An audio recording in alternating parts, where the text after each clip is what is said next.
What is up, everyone? Welcome to another edition of Live Locks, presented by Scores and Odds. If you haven't checked it out already, just making bad life choices, going over to scoresandodds.com, where you got picks from me, Meansy, Dino, all the greats. Plus, you got access to our nice little prop shopping tool where you can see exactly what we have projected for each individual prop, plus where the best lines are at, and most importantly, you get access to Grant's Action Lounge. What is Grant's Action Lounge? Well, it's my Discord where I'm throwing in picks each and every day. Just go over to scoresandodds.com/Discord, throwing in the chat right now. Sorry, we baby brain didn't realize the games were this early, so we have to go right into it, and we are doing this earlier than we normally would. So don't worry, we've got some basketball games if you're not just getting to this late, and a few later game bets. But we're just going to get into the early game bets really quickly since the game's going to start in 6-7 minutes. You have to sneeze. James Tyon under 4.5 strikeouts, -130 over at Betfred. He's actually been solid so far this season. Pretty much every projection system has him on the under. I'm rolling with the under. Erod under 4.5 strikeouts, -115 over at Betfred. Let's see what the next plus line is at, or if there's another spot. -118 over at FanDuel. If you don't have Betfred, Erod, not the best pitcher in the world. Gets a not great matchup going up against the Mets today. Mets, not a ton of strikeouts, lots of walks in their lineup. Erod has not been great versus lefties. He's going to face a few of them in this spot here. Walk rate isn't great. Tough walk matchup. I'm rolling with the under. And Griffin Canning, under 4.5 strikeouts, -108 over at Caesars.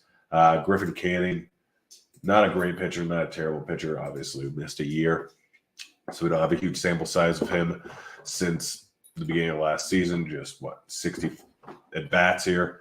Canning strikes out righties a lot more than lefties. He's got a much better slider than changeup or curve. So pretty heavy splits here. Slider throws 40% of the time. This lineup facing 5 lefties. St. Louis, already a tough overall lineup. And facing 5 lefties, I'm rolling with the under. Okay, that's the early game to get them in. Now, if you're going to bet them, they start within the next 8 minutes. Connor Siebold, under 3.5 strikeouts, -110 at Betfred. He's been coming out of the bullpen in all starts so far this season. He has, 3 starts, I think, with over 60 pitches. Has only hit the over once in any of those long relief. That was against the Dodgers. Beginning playing in Coors, I don't expect him to go over 70 pitches in this spot. Not a great pitcher, not terribly high strikeout rate, sitting under 20%. Decent strikeout matchup, but again, it's Coors. Plus, lots of walks in this Milwaukee lineup. Pitch count's going to get a little higher. I won't be surprised to see him go 3 innings. I don't think he gets to 3.5 Ks. Byron Buxton, this game starts a little later. Byron Buxton over 1.5 total bases, +130 over at Bet365, +125 over at Bet420, +125 over at MGM. Buxton, fantastic hitter, close to 300 ISO. Gets a match versus Giolito. Giolito struggles versus righties. 374 WOBA in Pineda last season, 219 ISO, 40% hard contact. Buxton, decent chance he gets a home run. If you want to bet the home run, that's fine. Massive fly ball rate, sitting at 51.7%. Big hard contact, 41.2%.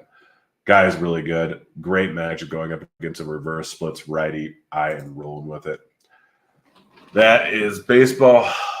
Got some basketball picks. Jordan Poole over 14.5 points, -110 over at Betfred, -115.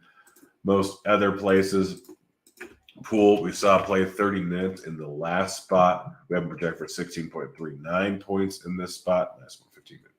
FanDuel, there it is.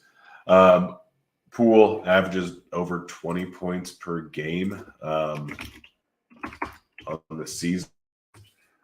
Jordan Poole is not a great player, has not been great, at least 20.4 points per game on the season, averaging 30 minutes. Last series did not get a ton of run, did not have the over on this very often.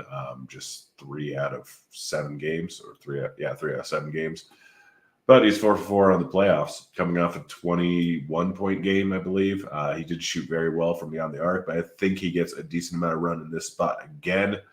I'm rolling with the over. LeBron James consistently been under 25.5 points. I'm taking it -108 over at Caesars. LeBron, has been good so far in the playoffs, but he hasn't been normal LeBron. He's not scoring a ton. He left it all up to James and Russell and everyone else on the outside. Last game only ended up with 22 points, but look at this game log. He's only hit the over at this number once: 21, 28, 25, 22, 15, 22, 22. He's been consistently on the under, not taking a ton of shots any given game. Again, he's been doing a ton otherwise, getting blocks, getting a ton of boards, pretty much 10 a game, 11 a game. But the points just haven't been there. He has other guys to rely on. I'm rolling with the under. Andrew Wiggins been really solid so far in the playoffs. I'll roll with the over 25.5 points, rebounds, assists, -109. Over at Caesars. He's been solid so far in the playoffs, had 17 plus in every game, but I think 2 so far in the first maybe 1 game. Getting 7 to 10 boards most games, getting a few dimes. This line's just a bit too low. That's it. That's the show. Sorry it was so quick. I have things to do, and all the games are starting early. They're on Thursdays. Be back again tomorrow, most likely at 4 Eastern time, like normal. Sorry for the early show today. I'm out of here. Bye, kids.